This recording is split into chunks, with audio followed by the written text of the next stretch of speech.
right, welcome to the Highland Park Spotlight. I am your host, Keisha B, and I am super excited to be here today. I know the scenery looks completely different from what you guys are accustomed to, right? We're usually in the other room. However, today is a special day. I am, again, so excited. I have Senator Chang here in the studio with me, and I am super excited. Thank you so much for joining me today. I know your schedule is fairly busy, so I thank you for coming down here on a Monday morning to sit with me today. So thank you. And how are you this morning? I'm doing pretty good. Thank you so much for having me. It's a beautiful day. It's going to be a good week. Feeling just grateful to be here. Awesome. So I know that there's a lot of things happening within the state of Michigan, right? But I want to just kind of do a little education for the listeners and those that may be viewing us, right? So there's 3 branches of government, okay? You have the legislative, those who make the laws. You have the executive, those who carry out the law. But then you also have the judicial, those who interpret the laws, right? So your role as a senator falls under the legislative branch, and some of our viewers may not understand exactly what that means. Okay, can you give a little insight as to what your role is as a senator? Yeah, so this is a great question, because I think sometimes people don't really know exactly what we do. Right. What does it mean to be a state senator? What does it mean to be a state representative? Basically what it means is that we're public servants. We get to help craft laws and vote on laws that deal with everything from roads to schools to education to the air that we breathe, the water that we drink. So many of the issues that people care about, state laws affect. And so we go to Lansing 3 days a week, and we actually go together, 38 senators, 110 representatives representing different districts all across our state to come together, and we actually get to vote on bills. As a lawmaker, I get to introduce bills to say, here is an idea for a law that I want to create. One of the things that's been amazing is, so I've been in the legislature for 8 years now, and have been able to get, laws passed around things like domestic violence and sexual assault. And right now I'm pushing, for a bill around clean air and, just water shutoffs, all of these different things. I get to listen to the people in my community and to find out what it is that people care about, what are the problems that they want me to help try to solve, and then I get to bring those ideas, turn them into bills, and then try to move them into becoming law. So it's an amazing job. It's a huge honor and a responsibility, and I'm so grateful to be able to do it. That's awesome. So how does that role differ from the House of Representatives seat? And I know that in some ways it may be similar, but how is it different, and then how is it similar? Yeah. So it's very similar in that, both House and Senate, you get to introduce bills, you represent a district, you still have the same responsibilities. The main difference is that in the Senate, our Senate districts are much larger. So something usually about 2.5 times bigger in terms of population. So we have larger districts, larger population of people that we represent. So for example, my district, Senate District 3, includes all of Highland Park, all of Hamtramck, a lot of Detroit, and then also Hazel Park, Madison Heights, the west side of Warren, and a few surrounding communities. So it's pretty big. And so my district actually overlaps with several different state representatives, all kind of like within the Senate district. So that's the main difference, is just literally the size. But it's amazing. I mean, we try to really work together. I try to be collaborative and working with some of the state representatives that overlap with my district to say, let's do this event together, let's have a coffee hour together, let's introduce bills together. So I try to be collaborative because, we're all serving a lot of the same people and just trying to make a difference for people. I did not notice that your district was that large. It's pretty big. It's pretty big. It's great. I love it. A lot, like amazing combination of communities, some amazing neighborhoods. I love it. It's definitely got a lot of communities that are very different from one another. But you know what? That's great, because then I get to hear from a lot of different voices, and try to, also help like link people up and find ways that people could work together. That's what I'm hoping I'll do. This district is a lot different than the former district that I had, which was basically all along the river. Okay. So I'm still learning, but also like have gotten to know a lot of folks in this new district, and really just working as hard as we can. That's great. So some may know, some may not, right? You talked about listening to the community, and people of the community can actually be involved in politics without necessarily running, Yes. right? So how can constituents get involved more? Yeah, so there's so many ways that people can get involved. So for me and my team, we love to host coffee hours. We have 2 coffee hours a month. Sometimes we also have an additional town hall. So for example, coming up in July, we're going to have a criminal justice forum. Earlier this year, we had a consumer protection town hall. So come to events. The coffee hours are a really great way for people to come and actually listen in on sort of updates on what we're working on, and then also to come with different ideas and suggestions. Okay. And so we have had really good turnout at our coffee hours this year so far, where people come and they have lots of great ideas and questions for us. And then also, feel free to reach out to my office anytime. If there's something that we can help with, or you have an idea or a question. We also are very happy to help, if people have, an issue with their DHHS benefits or unemployment, or are just trying to figure out something with state government and they're having trouble figuring it out. Just call us and maybe we can help, or at least point you in the right direction. So I'll give actually our district office number. It's 313-922-6949. That's our Detroit office number. And then also people can feel free to email us at senchang@senate.michigan.gov. We're also pretty active on social media, so people can definitely add comments or whatever on Facebook.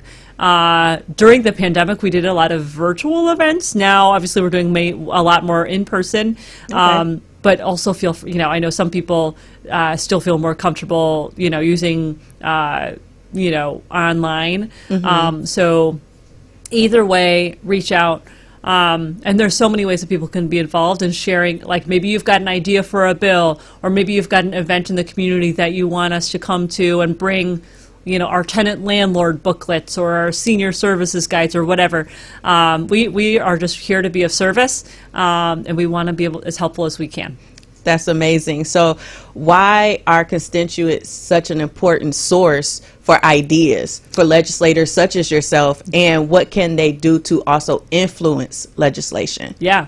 So that's actually really part of I think probably the most favorite part of my job. There's a lot of things about this job that I love, but one of them is really being able to work with residents in my district that had come up with an idea and then actually work with them to actually work with the bill drafters to develop legislation and then introduce it. So one example from my old district, no longer in my current district, but there was this issue, a substance abuse issue in a certain part of my district that was going on, and then the residents there were saying, well, what can we do about it?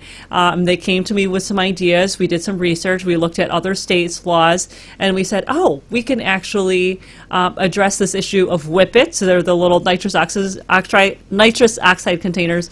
Anyway, it was a big problem in Southwest Detroit in particular, where people were getting high. They were like littering the stuff all over the floor, and then it was causing traffic accidents, all this stuff. But they literally came to me and said, this is what we want to do. And then we actually crafted some bills, and then we got them signed into law. So, and that came directly from residents in my community. So, and there's plenty of other examples. That's just the one that is coming to my mind right now. And then also, I encourage people, if you see something in the news, oh, the legislature is looking at this issue. If you have an idea or you're confused about what it means, feel free to call us. Feel free to send us an email. We definitely want to be responsive. I will also say we can't work on everything, right? Because there's just a million issues, Right. and we have, we have an amazing team, but we also have our limits in terms of just what we're able to humanly take on. But we love working on issues that directly impact the community, and we definitely want to hear people's ideas. That's awesome. So, of course, we have Highland Park, which is part of your district, and many of the residents here are concerned about the stake that they hold here. There's been a lot of issues that's come up, but there's small African American communities within the state of Michigan that facing a lot of the same issues, Yeah. right? What do you believe that each community could actually do to move forward in a positive way? For sure. That's a great point. So, Highland Park certainly has many challenges, but Highland Park is also not alone. As you point out, there are a lot of small communities across the state that are predominantly African American.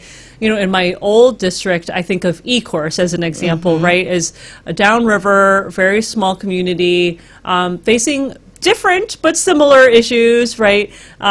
Say kind of a similar history in terms of emergency management, financial distress, lots of different issues there.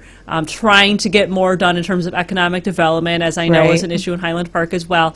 I think that, I guess two things I would say. One is to not give up, right? And I know Highland Parkers are resilient and, yes, and tough and really, really strong. So I know that Highland Parkers don't give up.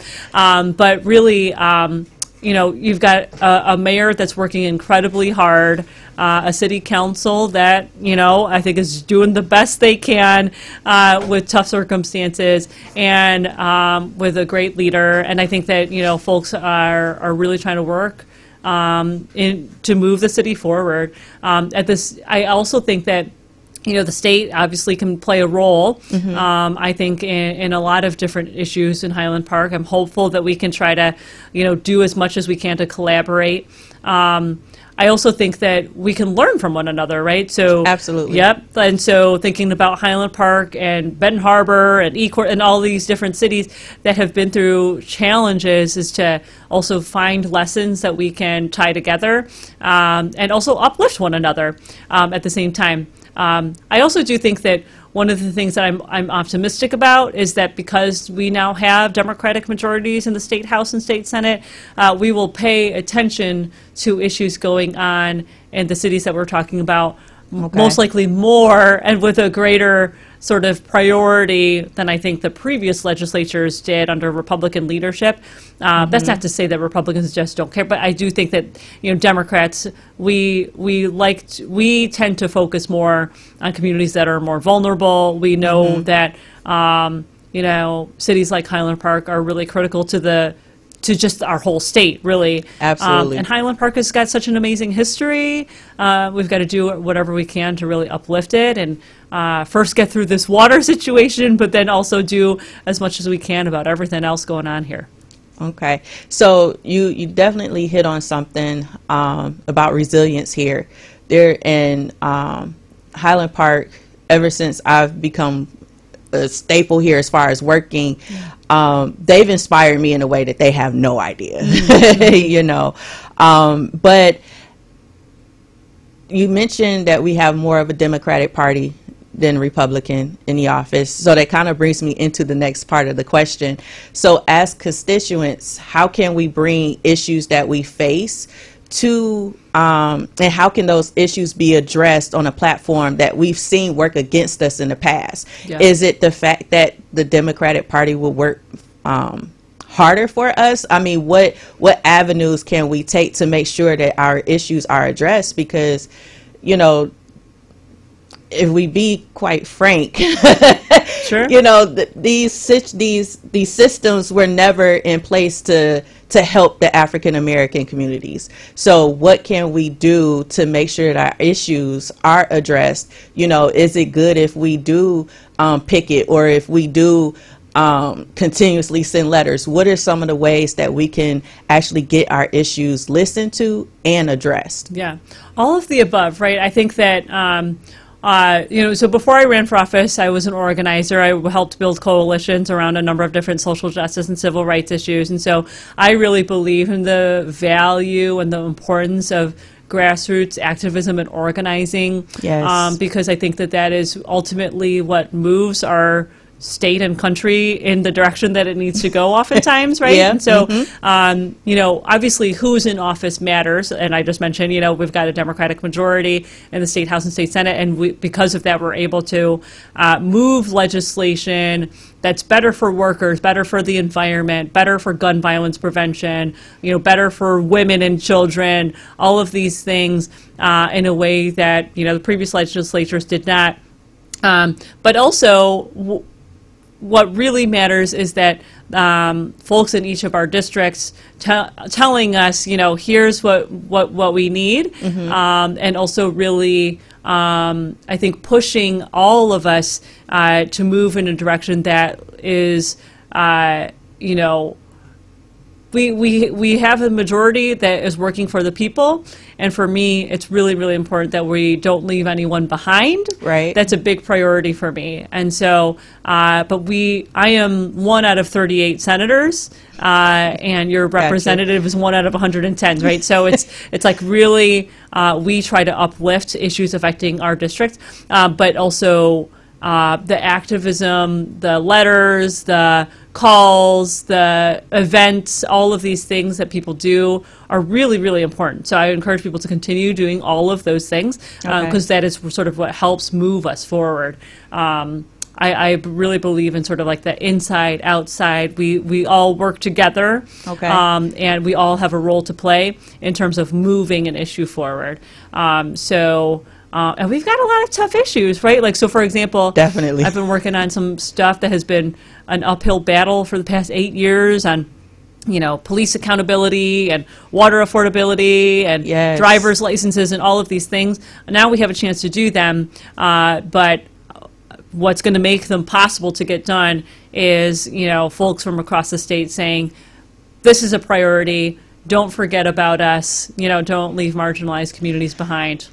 Okay, so you mentioned something. You said you're 1 out of 38, and our representative is 1 out of 110. Mm-hmm. Do we send letters to all 38? Do we send letters to all 110? What's the best way? Because I know that we can't just flood your office. Yeah. I know that we can't just we don't know if we send letters to the governor, if she's actually receiving them, if she's actually reading them, if her representatives are actually doing their position, but from just our interaction and seeing how the mayor works closely with you, I see that you listen, I see that you care, I see that you're always in the communities. But how can we make sure that everyone else is doing the same thing? Do we send out letters to all 38 senators? Do we send letters out to all House representatives? What's the best way? Because we really want to see a change, but we have to invoke that change. But like we mentioned earlier, the letters is good, but I just want to make sure somebody is getting them. Sure. What do we do? Yeah. So, obviously, I'm the senator that represents Highland Park now, and absolutely, it's a huge honor. I think that definitely contacting me. Sometimes, depending on what the issue is, it makes sense to contact, like the chair of the committee where a certain bill is going, or the leader, the Speaker of the House, or the majority leader in the Senate.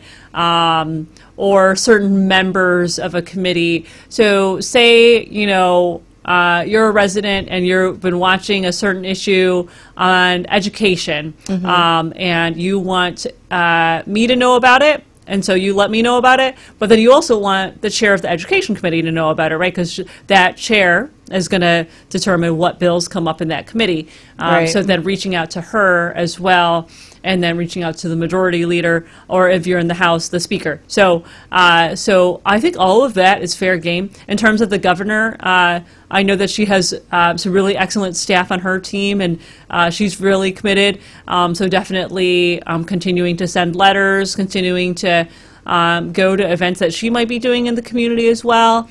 And also, continuing to really remind her and her office of things that you care about as well, because it's going to take all of us working together to solve problems. Absolutely. And so I'm a big believer in let's work together. Okay, sounds good to me. Well, we're gonna take our first commercial break. I thank you so much for joining me, Senator Chang, and I got some more topics I want to go into concerning Highland Park in general. But like I said, we're going to take a commercial break, and when we come back, you'll be joining me and Senator Chang right here on the Highland Park Spotlight.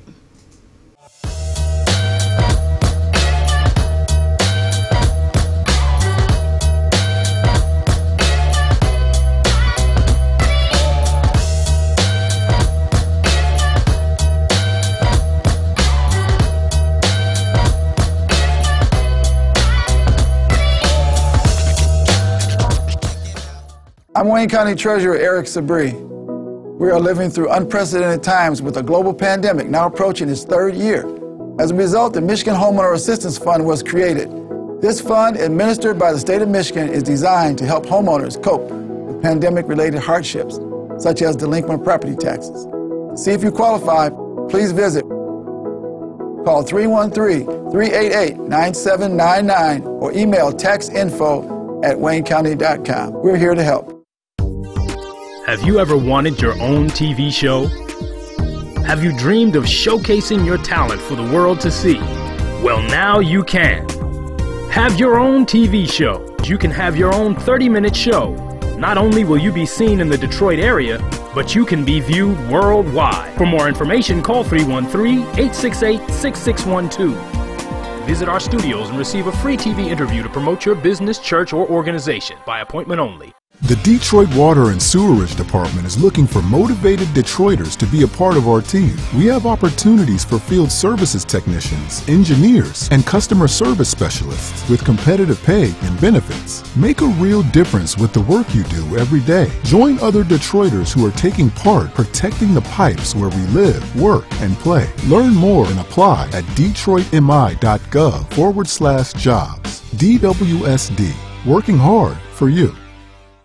You ready to put your podcast on iHeartRadio? Yes, your podcast on iHeartRadio. What about Alexa, Roku, Fire Stick, Apple TV, Android, or iPhone? Plus live TV streaming. Get your podcast seen and heard all over the world. Call 313-868-6612. Pre-recorded shows are accepted to be archived. This is a WHPR distribution platform. Download the app from the App Store. Go to WHPRTV.com. Channels available for lease 24/7 on Roku, Fire Stick, or Apple TV. Coming soon, subscription and pay-per-view. Awesome. Block time is available. Get yours. Call 313-868-6612. That's 313-868-6612. Executive producer R.J. Watkins. Program director Henry Tyler. 107.5 FM WGPR HD2. RadioWeCanSee.com.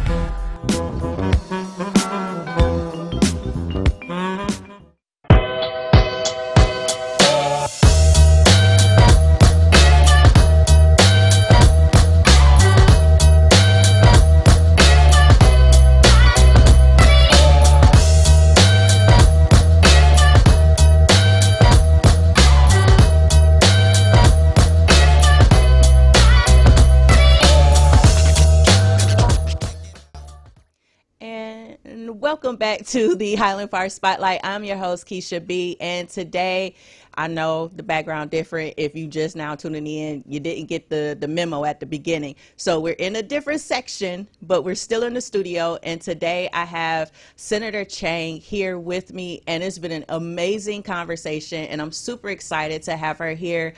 We've been going over some different things as far as the segments of government and what you could do to get involved in politics without having to run for office, and being able to reach out to her for any different ideas, issues that you may be facing. If you need help with unemployment, she says reach out to her office. She is here and she's ready to work for all her residents in her district. And so I'm so excited. Thank you so much, Senator Chang, for being here with me today.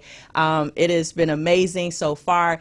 And so of course, we got to talk about Highland Park again. So what are some of your top goals for supporting the city of Highland Park? Yeah, so it's a great question. You know, obviously the most important kind of immediate thing right now is the water situation. Amen. So that is sort of number one priority. And, you know, first I want to say that, you know, when the court decision came down, I'm losing track of time. I guess it must have been 2 months ago now. Yes. You know, right away reached out to the mayor to kind of see what was going on, how can I help. Also reach out to the governor's office to say, you know, this is a big concern. Absolutely. We got to make sure that this judgment does not get put on the backs of Highland Park residents. And, you know, obviously there's a lot that people can debate about the history and all of that, and that's so important. And I know that there's so much there, right, in terms of the years, the decades of history, yes, in terms of Highland Park's water. For me, obviously, I'm here now, right? So how do we move forward? How can we help? How do we make sure that that we have a good result? And in my mind, a good result means, you know, that this judgment doesn't get put on the backs of Highland Park residents, that we get the infrastructure fixed. You know, we still got a big one, right? We That's got so one. many lead lines still in Highland Park that needs to be replaced to come into compliance with the consent agreement. And then there's also, you know, the issues of the meters that we need, and everything else when it comes to our infrastructure. And that all takes money. So I've definitely had a lot of conversations with, you know, the chair of the Appropriations Committee in the Senate, who really is there with us. I believe that she cares about Highland Park, and I believe that she, you know, is going to be a really strong ally. In having conversations with the governor's office, I also have continued to relay to them that I think it's really important that that the state play a role in all of this. So, yes. And in talking with Sylvia Santana, for example, she's another colleague in the Senate. She wants to help make sure that we have money in the budget to help with Highland Park's water situation. So that's kind of really number one priority right now. Now that there is this interim agreement with, you know, paying down the $1 million and then ongoing negotiation, yes, that's really positive, because honestly, this is a really complicated thing, and we've got to make sure that everyone is able to get to like the best result possible through this mediation. So I feel hopeful, you know. I'm an eternal optimist, right? So otherwise I wouldn't have run for office. So I believe that, you know, there's a lot of folks who really care about Highland Park and who really want to make this right. And I'm going to keep pushing to say that, like, we got money right now. Let's use some of it to help with the lead lines or infrastructure issues, yes, or whatever it is that we can. Mm-hmm. So I'm going to keep pushing on that. So that's really number one for me, is this, because it's right here in front of us. Yeah, it's right now. Oh my gosh, yes. But ultimately, I also, you know, have heard from folks about, you know, issues with, okay, how do we make sure that economic development, that Highland Park is given a chance to really thrive in terms of, you know, its small businesses and making places, like making it just a really good quality of life. And I feel like quality of life, economic development oftentimes goes hand in hand in cities like Highland Park. Yes. So that is going to be, I think, a really important thing that we address as well. So from the state level, I'm hoping that there could be things that we do at the state level. But right now, I think we've got to really focus in our attention on the water situation, that everyone needs water to live. It is such a basic human necessity that it has to be the priority. So that's kind of where my brain is right now. Woo, that water situation. Yes. It's been around for a long time. And one thing I just want residents to understand is that this is not something that the current mayor just did. You know, that this is just something that, you know, just came up because she's the mayor. But this has been an ongoing issue that hasn't been addressed for quite some time. And I use this analogy, and some people like it, some people don't, but people get what I'm saying. It's kind of like how, you have a pimple and that pimple just sits there and it just continues to build up and it gets red, it gets swollen, and then it comes to a head to the point where it's at the point where it's ready to be popped.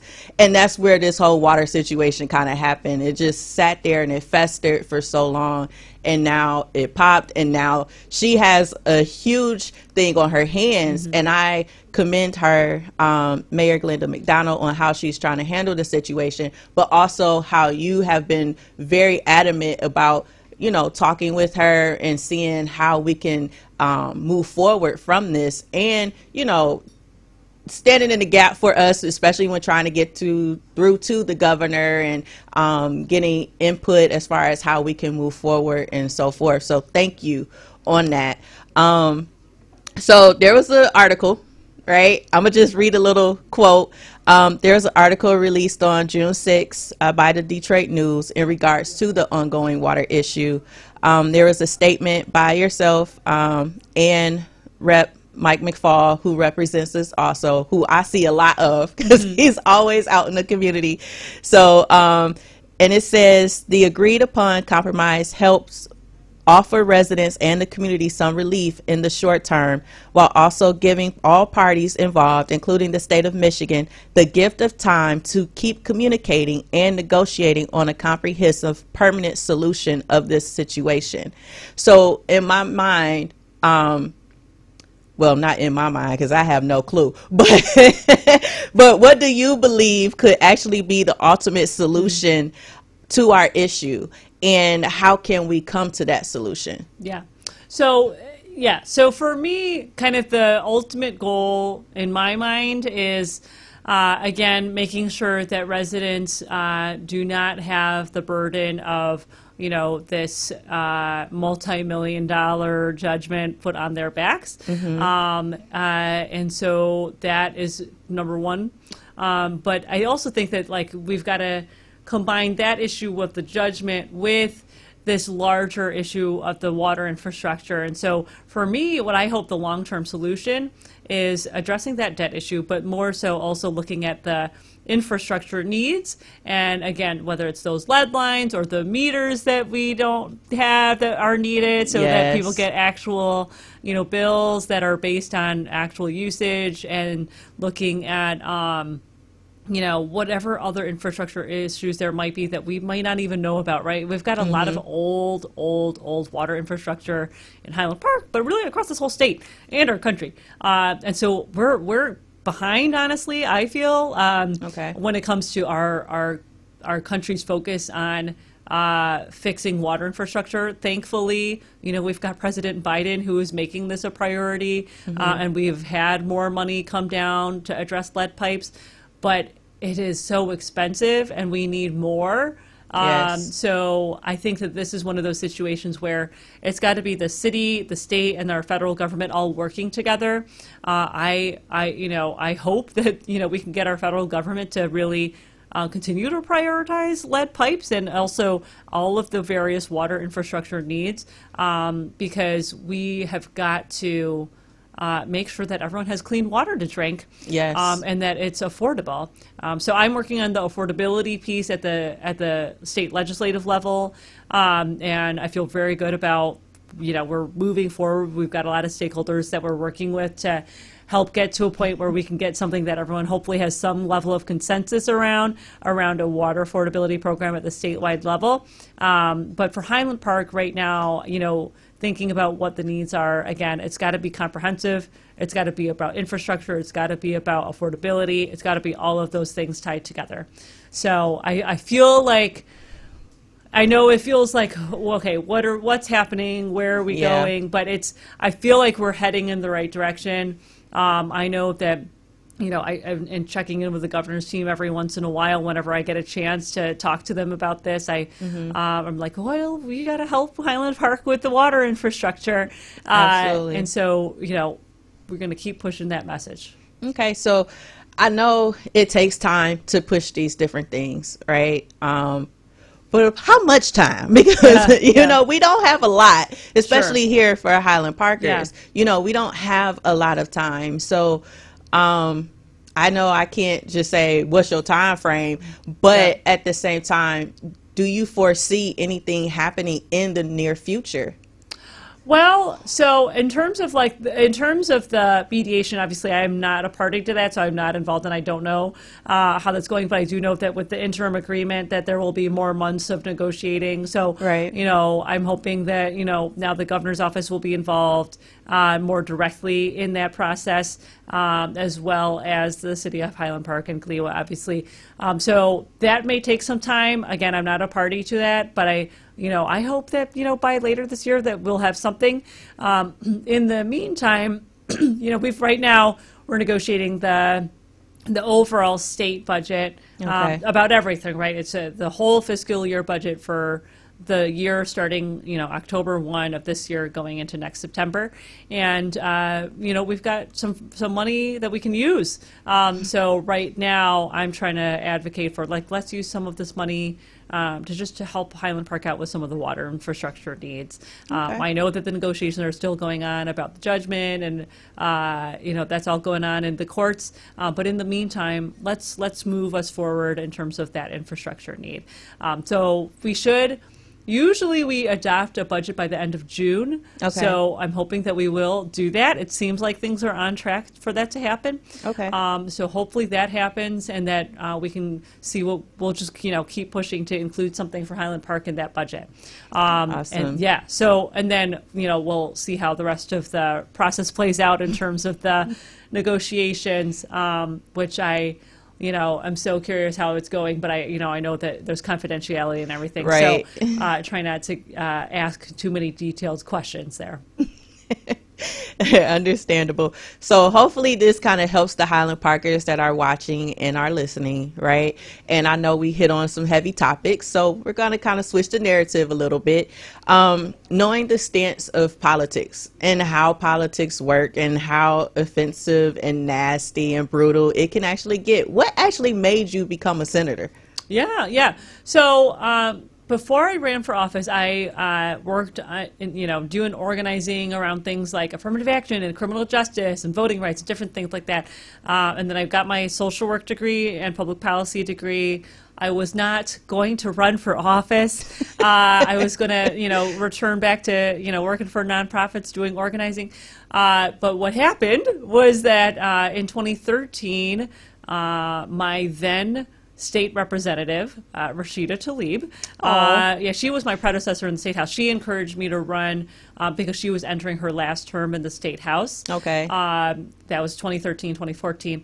And so she asked me to consider running to fill her seat because she was going to be, termed out. And I will be honest, it really, I said no a few times because I was like, am I the right person? Do I have the right experience? Do I know enough about all the issues? I'm really glad that, I had a lot of conversations with folks over a course of 6 months that year to really ask, should I do this? And ultimately I realized, this is an amazing way to make a difference in a bigger way on stuff that I care about, on stuff that my community cares about. So I'm really glad I decided to run. That was Awesome. 8 years ago now, or really, I guess 10 years ago is when I made the decision to run in 2014. And it's been an amazing journey. So, and you're right that politics can definitely get kind of brutal. Yes. And I definitely think that I have learned a lot over the past 8 years of serving in office. I certainly have learned a lot about myself, about other people. And one of the things that I am proud of, though, is that I am the same person that I was when I first ran for office, and that I just want to help. I just want to make a difference for people. And for me, the best way to steer clear of some of the political drama is just really to stay focused on what people want, and to really stay close to, what your values are. And so on some really hard days in politics or, in the Michigan legislature, especially the past 8 years, really, I think what has held me to do the work that I do is to just constantly remind myself why I ran in the first place, and remember the people that got me in office. So it's an amazing opportunity. There are definitely challenges, but overall, it's an incredible honor. That's great. So I know that in order to invoke change, I kind of hit on that earlier, we must be the change or be part of it, right? So for those that may be interested in politics, what advice could you give them? And for the younger generation, what can you say to kind of spark them into heading in that direction? Yeah. Well, for the young people out there, you're the future. You're also our present. And so voices from young people, I think, are just so important, in terms of shaping what our policies look like in the state of Michigan. And so I definitely encourage young people to get involved, whether it's like a student group or maybe it's a community organization or your block club, or, say you really want to see how the legislature works. We have college interns, right? We've got college interns in our awesome. in our Lansing office and in our district office. And so, if you want to help out and you want to, see what it's like, you want to be part of that effort, reach out to us. We love interns. And then also, I think for others who are thinking about, how do I get more involved, or maybe people who want to run for office in the future, definitely, being engaged, going to events, offering your ideas. And then also there's a lot of great training programs out there for learning how to run for office. So, for women, like there's Emily's List. In Michigan, there's the Great Lakes Political Academy. Wow. There's a lot of, and there's like a million more. There's so many training programs that are out there that are really great, that are a good way. Like if you just want to see, like you're still thinking about maybe running in the future, go to a training. And then afterwards say, is this something I want to do? And then also, just continue to be engaged in the community. Sometimes people ask me, well, what is the right path to being an elected official? And there isn't one right path, right? There are so many ways that people can be involved, and so many ways to, being on your own path of whatever it is that you're passionate about. I think it's important to just really follow, what it is that you care about, getting involved locally, and then going to a training or two, and then making that decision about, whether, and another thing I would note is I really believe in mentors. Ooh, that's a good one. Right? That's mentors a good one. are so key. I know mentors have played a huge role in my life. I also try to mentor others. We actually have a program for young girls in our district called Girls Making Change. It's a yes, because the mayor is speaking at that, isn't she? Yes, I believe so. Yes. So, Girls Making Change is a fellowship for high school girls of color, rising juniors and seniors, and so it's about leadership. And so, we've got to do more stuff like that. We've got to build this pipeline of folks who are going to be amazing public servants in the future, or serve in some way their community. Absolutely. So that's awesome. I'm real big on getting the young folks involved in different things, community activism, finding something that they're passionate about and running with that, and you answered a lot of the questions that I had as far as, how do they get more involved without actually necessarily running? How can they change legislator without actually being in the seat? So those answers actually helps the young folk actually move forward in, their decision making as far as, okay, do I want to kind of step into this? Do I not? So the training programs is a big one. Mentorship is a big one. And I definitely, like the fact that you have like some college interns in your office. So that's awesome. So is there anything you wish to say to those that may be viewing or listening to the show today? And then don't forget to give your contact information, because I want people to be able to reach out to you. There's a lot of people, especially here in Highland Park, who have ideas, who have concerns, but they're afraid that nobody is going to listen. And knowing that you're willing to listen, I want to make sure that I give whoever has an idea the chance to actually reach out to you. So Mike is yours. Thank Thank you. Yes, absolutely. Well, first of all, thanks again for having me on. This has been great. So we have two offices. We've got an office in Lansing and an office in the district. So our Lansing office number is 517-373-7346, and then our district office number is 313-922-6949. Our email address is senschang, C-H-A-N-G, at senate.michigan.gov. And then we are on Facebook, Stephanie Chang, M-I. And then on Twitter is Stephanie Lilly. And then on Instagram. And so there's lots of ways to reach us. We also are going to be opening up our new district office later this month, hopefully. Awesome. It's going to be in Hamtramck, so not too far away. Okay. Which is going to be great because our old office was on the Far East Side on Connor at the Samaritan Center. Yes. So with the new district lines, we wanted to move our office closer to the middle. So we're going to have our new office that we just moved into. So we're still like getting furniture and stuff like that. But once that's up and running, we definitely invite folks to join us for our open house. So we'll keep you posted on that. Awesome. So there's lots of ways to reach us. And then in terms of just final comments, really, one of the things that I love about public service is just the continuous engagement and really constantly hearing from folks and really, I like to ask questions. I like to find out what's on people's mind. I love when people come to our coffee hours with ideas of things that we can do. So I just really want to encourage people to stay engaged. And also really want to remind people that, we've got a new legislature. So I know that sometimes it feels like, oh, what has the government, what did the Republican legislature do for me? Well, now we've got a Democratic legislature. So we have more opportunities, I think, to uplift values that are about access, about opportunity, about equity, justice, all of these things. And so, sometimes I think it can be easy to be cynical about everything going on. I'm an optimist. I believe it's, a brighter future is ahead. And one of the ways that we can build that brighter future is if folks share, here are ideas, here are things that we can do. So I'm definitely, I know that Highland Park residents have lots of ideas and lots of great history to share. So really want to encourage people to stay engaged. Awesome. Again, thank you so much, Senator Chang, for being here with me today. You took time out your schedule to come down, so I greatly appreciate you.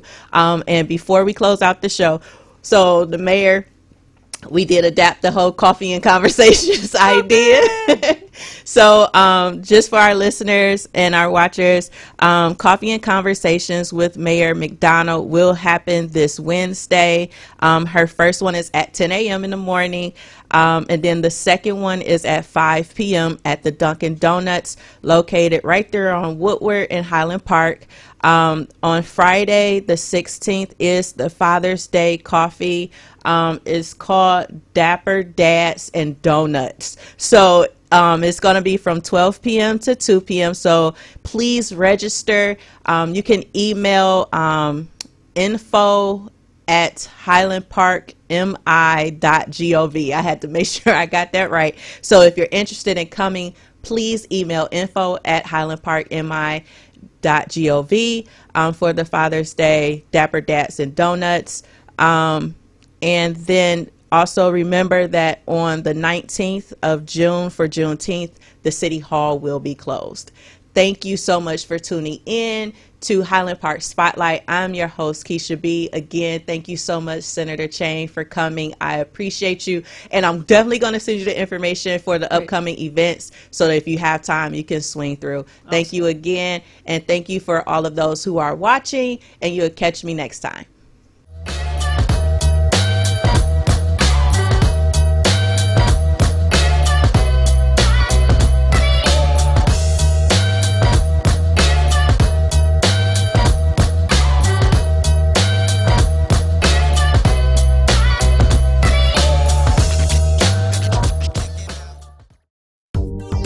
Have you ever wanted your own TV show? Have you dreamed of showcasing your talent for the world to see? Well, now you can. Have your own TV show. You can have your own 30-minute show.